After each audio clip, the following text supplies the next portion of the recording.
What is access to work ADHD?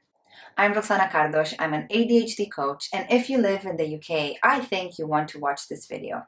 If you haven't already heard, the government recognizes the importance of treating ADHD not only with medicine, but also with behavioral treatment. And they recognized ADHD coaching as being one of the most effective treatments that you can get.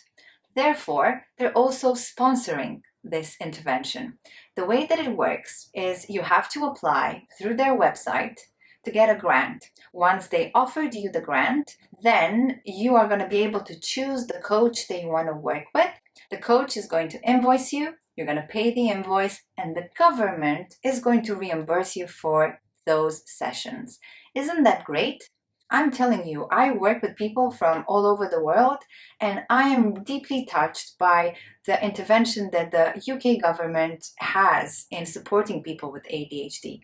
I think it's a true privilege, and I invite you to go directly to their website and apply for ADHD support.